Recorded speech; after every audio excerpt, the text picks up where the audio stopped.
Bueno, vamos nuevamente a continuar con el trabajo que hemos estado haciendo ya en dos videos acerca de la intoxicación y desintoxicación del organismo.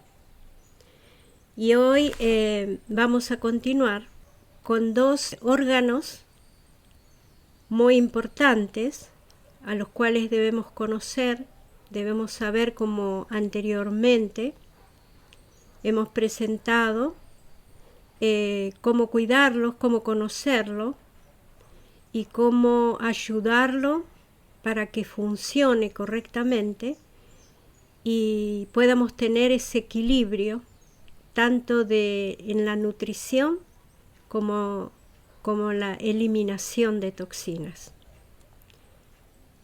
Hoy vamos a continuar entonces con el hígado y los riñones.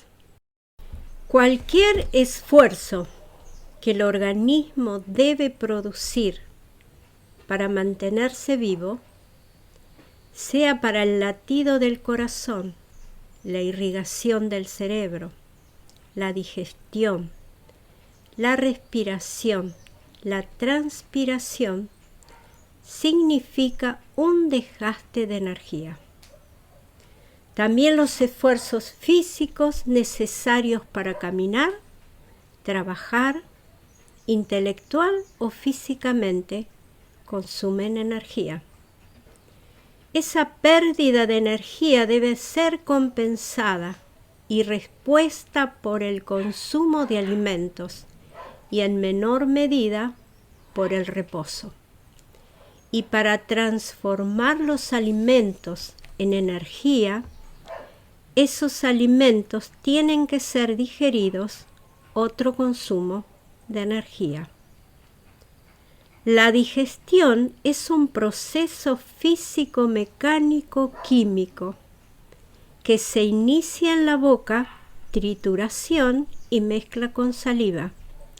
Sigue en el estómago por la descomposición de los alimentos, por los jugos gástricos ácidos, pasa por los filtros principales que son el hígado y los riñones, donde los elementos aprovechables son separados para entrar en la corriente sanguínea, mientras los residuos utilizados o tóxicos serán expulsados por el canal de los intestinos. Eso es el proceso normal. Cuando los filtros hígados y riñones son cansados por repetidas infracciones a las reglas de la naturaleza, excesos de comidas y bebidas indigestas y tóxicos, algunos elementos tóxicos no son eliminados y entran también en la corriente sanguínea, lo que significa un aumento del grado de toxicidad, una reducción de la resistencia o inmunidad y consecuentemente una mayor exposición a las enfermedades. Pero diariamente el organismo, por su propio y natural mecanismo, expulsa también sustancias tóxicas por distintos canales, las vías urinarias, la transpiración y, como ya mencionamos, por el intestino, aunque a veces en cantidades insuficientes. Cuando la eliminación de toxinas es buena o igual a la producción de venenos producidos por los atentados contra la salud, la sangre se mantiene limpia y la persona es virtualmente invulnerable, por lo que conserva su inmunidad. Pero cuando la intoxicación es superior a la eliminación, los filtros se cansan más y más y la persona se expone peligrosamente a enfermarse. ante de las posibles reacciones automáticas del organismo, por ejemplo, con vómitos o diarrea, casi inmediatos después de la ingestión de cantidades exageradas de comidas o bebidas ingestas. Eso yo creo, hermanos, que lo hemos visto en diferentes situaciones donde los alimentos que hemos ingerido son tóxicos, el tener nuestro organismo en forma de defensa, vómitos o diarrea para poder expulsar esas sustancias tóxicas. Eso puede durar mucho tiempo y hasta años cuando la intoxicación ha sido en forma de muchos excesos cometidos. Hay que considerar también que el Supremo, en su obra de creación, ha dotado al cuerpo humano con una inmunidad varias veces superior a la necesaria, lo que permite cometer muchos excesos antes de una reacción violenta de los órganos de limpieza. Tal vez será por eso que aquellos que cometemos muchas infracciones, que producimos generadores de enfermedades, no nos preocupemos rápidamente. Pero inevitablemente, cuando llega la gota que se hace desbordar el vaso, el organismo, cansado de dejarse envenenar, reacciona. Y es entonces cuando aparecen las enfermedades crónicas, generalmente alrededor de los 40 años, es decir, que hemos estado muchos años en una intoxicación lenta. Del riñón nacen las vías urinarias. Los uréteres son los conductos por los que sale y baja la orina de los riñones. La vejiga urinaria tiene forma de bolsa y actúa como depósito de la orina. La uretra es el conducto por el que sale la orina de la vejiga. Los nefrones. Cada riñón está formado por millones de pequeñas unidades llamadas nefrones, que actúan como una especie de microfiltros de la sangre y de producción de orina. Los nefrones están formados por una parte con forma de ovillo y por un tubo largo y fino que se enrolla varias veces sobre sí mismos. Funciones renales.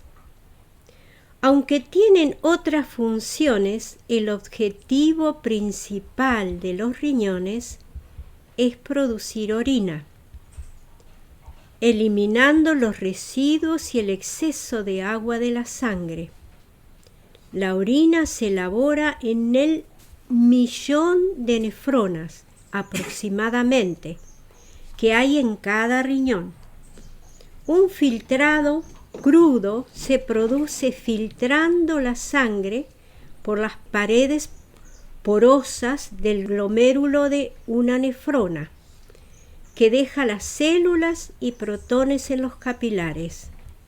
Este filtrado contiene sustancias que el cuerpo debe conservar, glucosa y la mayor parte del agua, y las que debe expulsar, como la urea.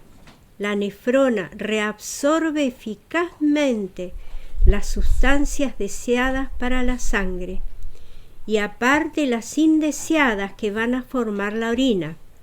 De los 180 litros que filtran las nefronas a diario, apenas 1,5 litros sale del cuerpo en forma de orina. Producción de orina. Cuando el fluido filtrado de la sangre pasa por el túbulo contorneado proximal, todos los nutrientes como la glucosa y los aminoácidos y casi toda el agua y las sales se reabsorben en la sangre. Al pasar por el asa de Henle descendente y ascendente, el filtrado se procesa otra vez. Cuando llega al túbulo contorneado distal, ha perdido las sustancias útiles y solo retiene los residuos y el exceso de agua que se convertirán en orina. Esta se concentra más al bajar por el conducto colector para vaciarse en la pelvis interior del riñón. La ADH es la hormona antidiurética, es decir, que limita la producción de orina, encargada de controlar el volumen y la concentración de orina. El hipotálamo controla continuamente el nivel de agua en la sangre. Si disminuye, por ejemplo, después de haber sudado mucho, indica a la glándula pituitaria que libere más ADH. De esta manera, los conductos del riñón absorben más agua para la sangre, para que la concentración vuelva a ser normal y para que los riñones liberen un pequeño volumen de orina concentrada. Otras funciones. Los riñones no solo fabrican orina, tienen otras funciones como la liberación de la hormona eritropoyetina, que estimula la médula ósea de los huesos para generar más eritrocitos cuando disminuye su número en la sangre. Activan la vitamina D generada por la acción del sol en la piel. Esta vitamina activada estimula la absorción del calcio en la sangre desde el intestino delgado. También liberan la enzima renina que forma parte del sistema regulador de la presión sanguínea. Vejiga y micción. Aunque los riñones son los que procesan realmente la sangre para producir orina, son las demás partes del sistema urinario las que dirigen y controlan el flujo de orina hacia el exterior. La orina se produce en un goteo continuo a un ritmo de 1 mililitro por minuto aproximadamente. Si se liberara en cuanto la fabrica el cuerpo, el goteo constante de orina haría imposible vivir normalmente, salvo con el uso de pañales. La orina, sin embargo, viaja por los uréteres, tubos estrechos que lo llevan hasta la vejiga urinaria. Esta bolsa muscular flexible se llena gradualmente con orina hasta que ha acumulado una cantidad suficiente para expulsarla, cuando la persona lo desee, en un breve chorro al exterior por un tubo de salida llamado uretra. Funcionamiento de la vejiga. Esta bolsa muscular que se encarga de almacenar, liberar la orina, se encuentra en las protectoras paredes óseas de la cintura pélvica. Recibe orina por los uréteres que se abren en la parte trasera de la vejiga. Cuando está vacía, la vejiga puede ser pequeña como una ciruela. Cuando se llena, sin embargo, puede llegar a tener el tamaño de un pomelo. Su capacidad de ampliarse es tal que aunque puede contener entre 200 y 300 mililitros antes de que una persona note la sensación de orinar, puede duplicarse antes de que sea imperativo expulsar la orina. En la base la vejiga se abre a la uretra, el tubo que lleva la orina al exterior. Otra forma natural de aliviar el trabajo renal son los baños de vapor, al menos una vez a la semana y por periodos de 10 a 15 minutos, ya que abren los poros de la piel y permiten una buena acción depurativa. Alimentos que son imprescindibles para mantener la salud de los riñones. Estos alimentos en general actúan como desinfectantes, depuradores, antitóxicos y por eso son aliados. Ellos son el ajo, el apio, el berro, la cebolla, el limón, la naranja, la pera, la sandía, el pepino y las uvas. Inclúyalos en su dieta ya que representan una valiosa ayuda para el buen funcionamiento renal. Plantas y hierbas. Algunas plantas y hierbas medicinales poseen cualidades extraordinarias para prevenir dolencias renales, para aliviarlas o colaborar en su curación. Anís. Favorece la eliminación de sustancias tóxicas. Hierva 50 gramos en 1 litro de agua y beba 3 tazas diarias. Ginseng. Actúa como depurativo, diurético y desinflamatorio. Hierva 40 gramos de la raíz en 1 litro de agua y tome 1 taza luego de cada comida. Grama. Excelente contra dolores y acidez de la orina. Hierva 30 gramos en 1 litro de agua y tome 4 tazas diarias. Hinojo.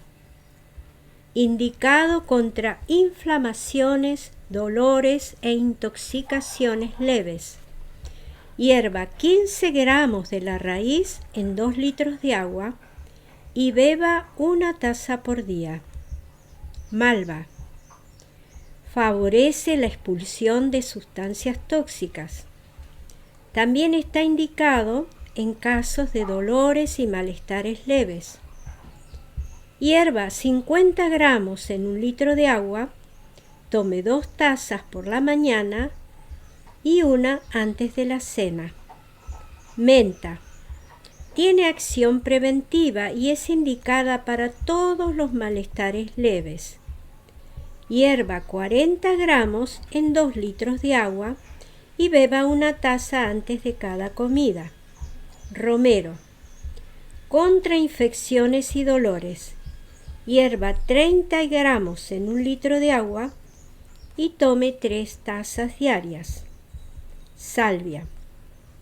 Es depurativa y calmante y diurética. Hierva 50 gramos en 2 litros de agua y beba 2 tazas diarias. Sauco. La acción depurativa. Hierva 30 gramos en 1 litro de agua y beba 2 tazas por día. Valeriana para malestares generales leves. Hierva 30 gramos en 1 litro de agua y beba 2 tazas diarias. Zarzaparrilla. Contra la orina sucia y las intoxicaciones. Hierva 20 gramos en 2 litros de agua y beba 1 taza por día. El hígado. Un regulador vital. El hígado es uno de los órganos más importantes del cuerpo humano.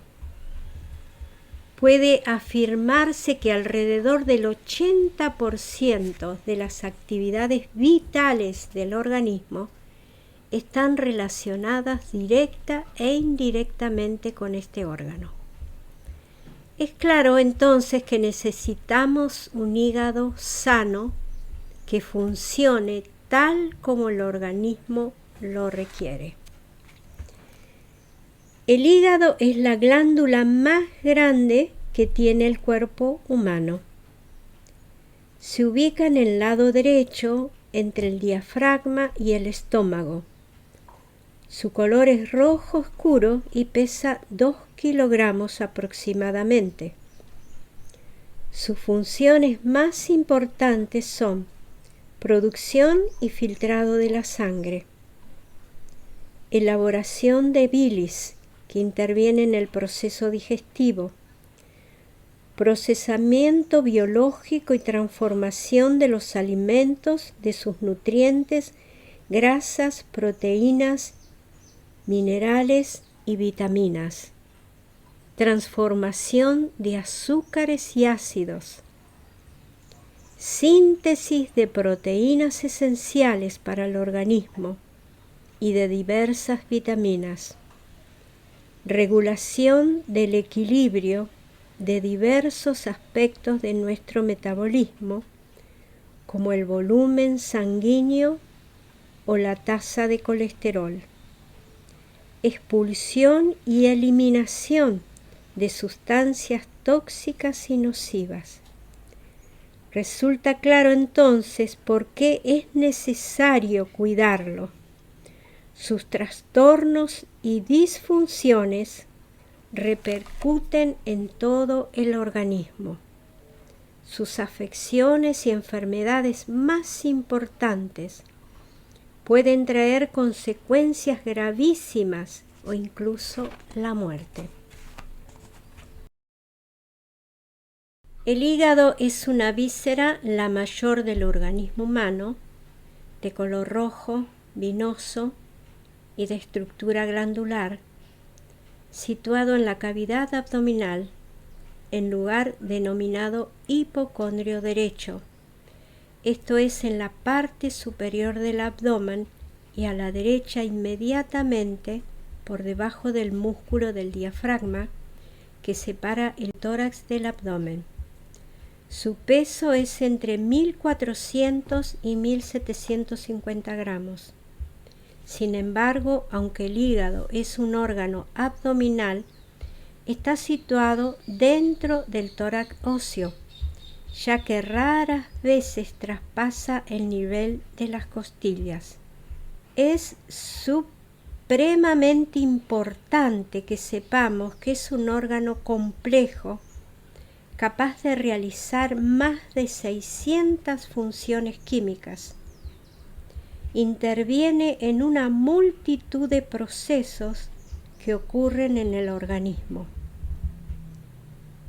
Algunas funciones del hígado son metabolismo de los pigmentos y ácidos biliares, de los lípidos, de las proteínas, de los hidratos de carbono.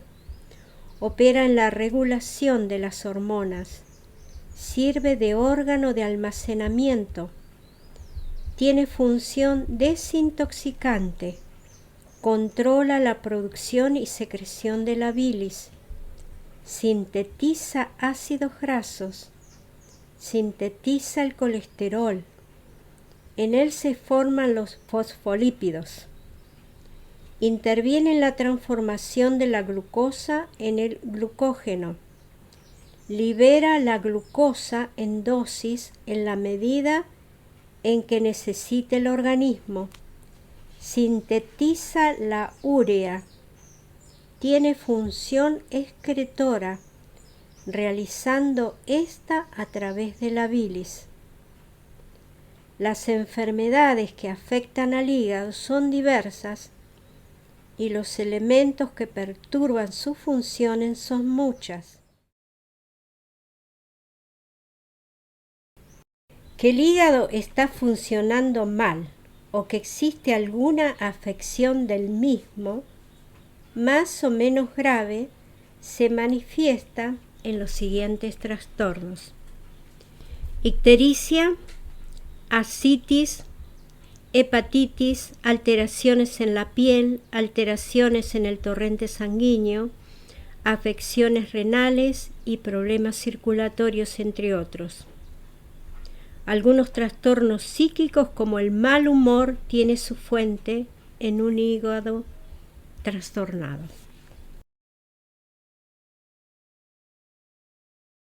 Así como hay alimentos perjudiciales para la salud hepática, existen otros que tonifican, protegen y ayudan al funcionamiento normal del hígado.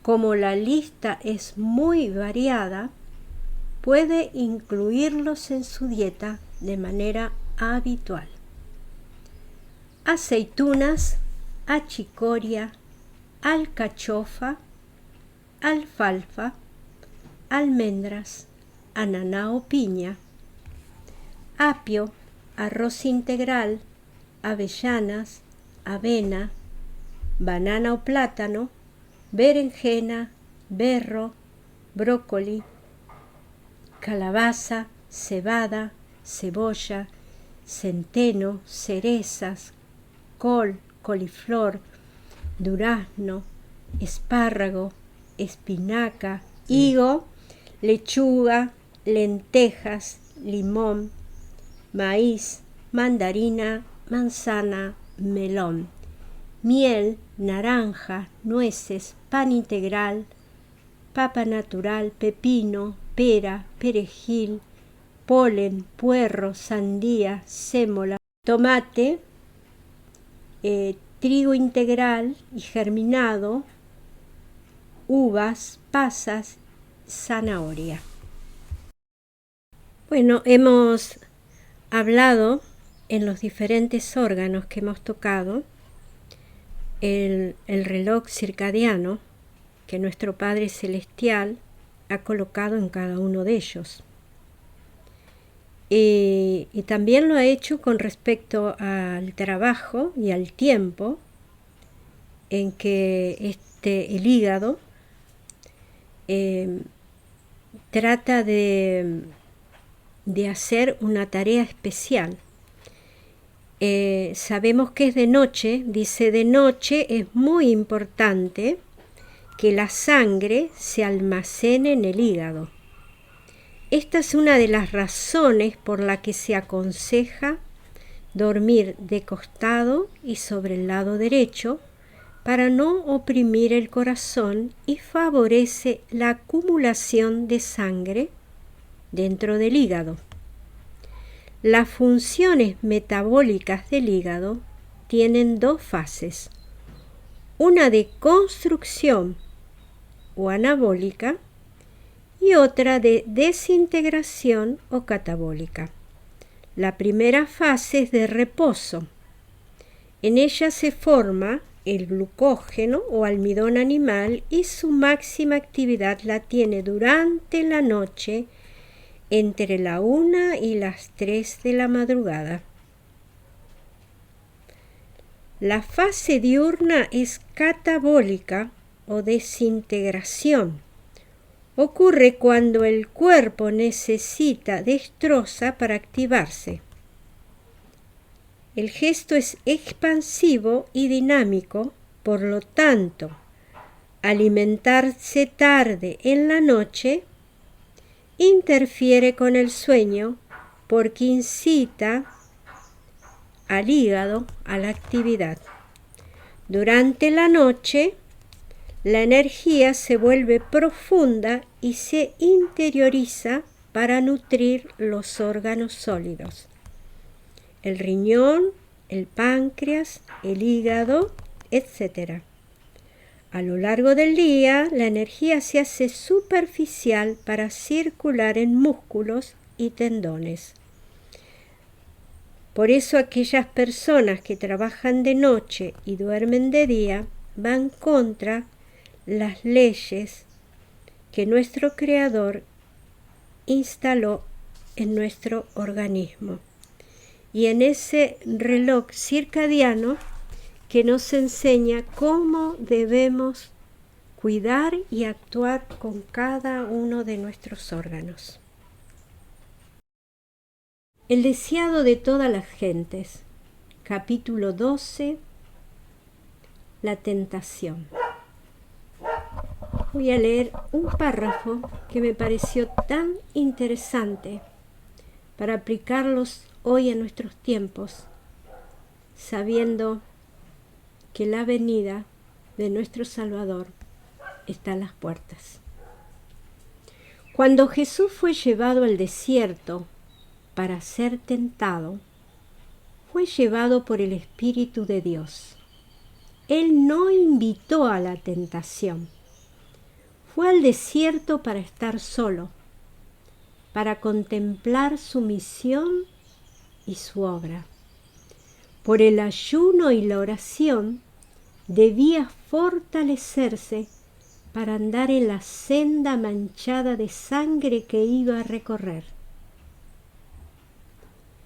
Y esto, hermanos, quería compartir con ustedes para poder tal vez meditar en esta situación que vivió Cristo antes de comenzar, de prepararse para ese ministerio que Él iba a llevar aquí en la tierra. Y yo creo que para nosotros también es importante poder entender ese ayuno que Él hizo, en ese tiempo de ayuno y la oración.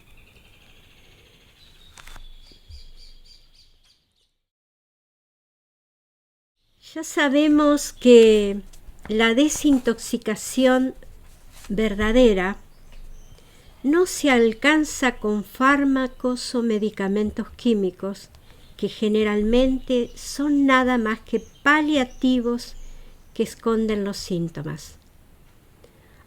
Aunque pueden reducir o eliminar un elemento tóxico de la sangre, introducen al mismo tiempo otro que puede ser más dañino que el que se eliminó, y además ataca también a partes de la vida microbiana útil o necesaria para una buena salud.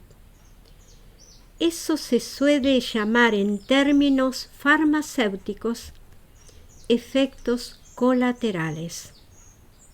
En otras palabras, no existe el medicamento que solo puede intervenir en una bacteria en el organismo sin dañar también a otro o a otros más.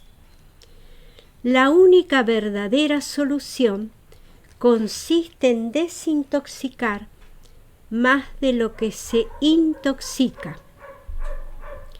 Ya sabemos también que la desintoxicación es más difícil y más lenta cuando la intoxicación ha sido más intensa y prolongada. Y eso puede haber sido durante muchos años. Sin embargo, aún para los enfermos muy intoxicados, podemos garantizar la curación completa si están dispuestos a respetar todas las reglas de buena salud que ya conocen. Y por el tiempo necesario, repetimos que pueda ser más o menos largo según el grado de intoxicación, y siempre cuando no existan lesiones o degeneraciones irreversibles en uno de los órganos vitales. Uno de los métodos seguros para conseguir una desintoxicación muy acelerada es el ayuno. Es un verdadero tratamiento choque eficiente y 100% seguro. Pero hay que entenderse sobre lo que significa realmente el ayuno, puesto que existen varias interpretaciones para esta palabra. Se confunde frecuentemente dieta con ayuno. Algunos creen que están en ayuno cuando siguen varios días una dieta con solo fruta o verdura. Por ejemplo, limón, jugo de manzana o zanahoria. Otros consideran que están en ayuno cuando limitan la ingestión de alimentos a una sola vez por día. Admito que estas prácticas son generalmente muy saludables, pero no tienen nada que ver con un verdadero ayuno. El verdadero ayuno es la abstención total y absoluta de todo alimento, sea sólido o líquido, y sobre todo de medicamentos, con excepción de agua. Se recomienda tomar agua pura y sin gas a gusto, en cantidad de 2 o 3 litros por día. Si existe ingestión de otra cosa más que agua, lo consideraremos solo una dieta. La diferencia entre dieta y ayuno consiste esencialmente en que durante una dieta el aparato digestivo sigue funcionando, es decir, produciendo jugo gástrico, para digerir los pocos alimentos nutritivos que se envían al estómago, mientras que en el caso del ayuno, después de un par de días y cuando ya no sobran en el estómago restos de alimentos, el aparato digestivo se para por completo y la producción de ácido gástrico se suspende. Por este ácido se produce solamente por contacto con el alimento. Y esa realidad se constituye en un primer y valioso elemento de curación para los enfermos de úlcera del estómago o de duodeno, porque el medio ácido frena o retrasa la curación de los tejidos.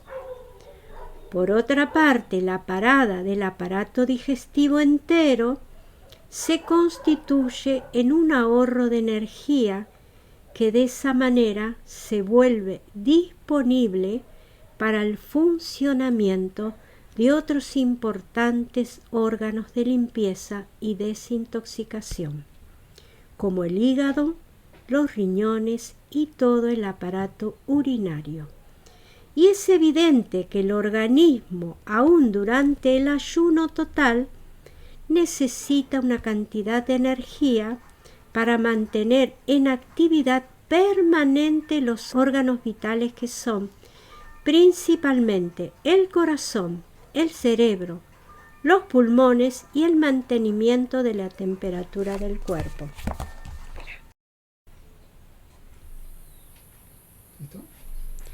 Una segunda diferencia entre dieta y ayuno es que con una dieta aún con pocos alimentos, el hambre continúa, mientras que en el ayuno, una vez terminada la producción de jugo gástrico, el hambre desaparece por completo.